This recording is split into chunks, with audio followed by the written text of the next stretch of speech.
आलसी मोर और मुर्गा। एक बार की बात है, एक मोर और एक मुर्गे ने मिलकर एक जमीन खरीदी। आपस में दोनों ने यह तय किया कि जमीन से जो भी फसल मिलेगी वह बराबर बराबर बंटेगी। खेती का काम भी दोनों को करना होगा, तो मोर ने भी कहा ठीक है, ऐसा ही किया जाएगा। मुर्गे ने भोर में उठकर अपना रोजाना का काम खत्म किया। तड़के जगना उसकी आदत थी। उसने दातुन किया, नहा धोकर सारे काम से निपटकर नाश्ता आदि काम जल्दी खत्म कर दिया और मोर को बुलाने के लिए बांग लगाई। मोर भैया आओ, खेत में जाना है, आज जमीन पर हल चलाना है। मोर ने मुर्गे की पुकार सुनकर कुछ सोचा और बोला, आज तो मेरा मन न जाने क्यों नाचने को जी चाहता है। देखो न मुर्गा भाई, मेरे नूपुर अपने आप रुंझुन रुंझुन बज रहे हैं। तुम पहले हल लेकर जाओ और जमीन जोतो, मैं थोड़ी में पहुंच रहा हूं। मोर की बातें सुनकर मुर्गे को बड़ा आश्चर्य हुआ। जमीन की खेती और नाचने की चाह बड़ी अजीब सी बात। विवश होकर वह अकेले हल चलाने खेत की ओर चल दिया। जमीन में उसने दिन भर काम किया, हल चलाया, ढेले तोड़े, घास फूस कचरा साफ किया। शाम तक खेत को धान की बुआई के लायक बना दिया। घर लौटकर बैलों को बांध सानी पानी खिलाई और खुद भी खा पी कर चैन की नींद ली। दूसरे दिन भी सुबह सुबह उठकर अपने काम धाम से निपटकर मुर्गे ने मोर को बुलाया, मोर भैया पौ फटने लगी है, आओ आज बुराई होगी। मैंने कल हल चलाकर जमीन तैयार कर रखी है, जल्दी आ जाओ। धान की बुआई खत्म होते होते सांझ हो सकती है। उसकी बात सुनकर मोर बोला, मुर्गा भैया क्या बताऊं जाने आज क्यों सिर्फ सोचने को दिल चाहता है।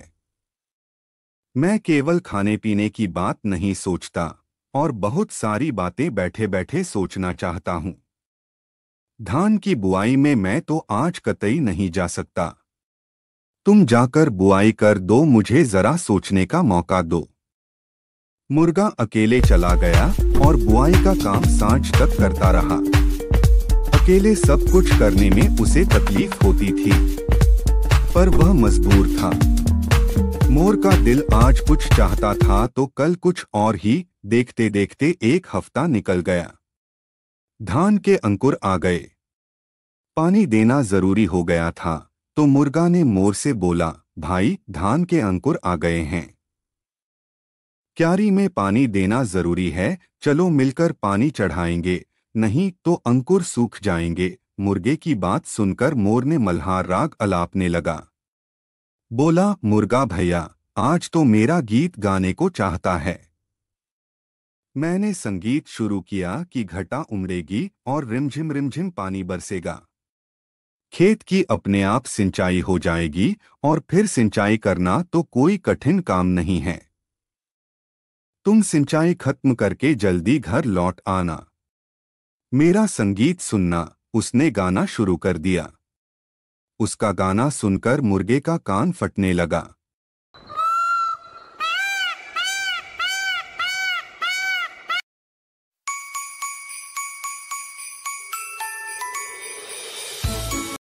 वह बिगड़ गया।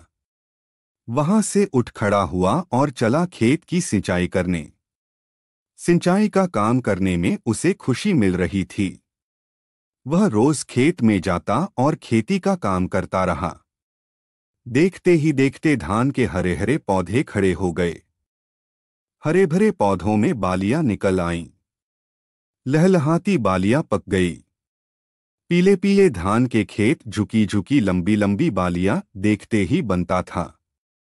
मुर्गा अपनी फसल को देख फूला नहीं समाता था।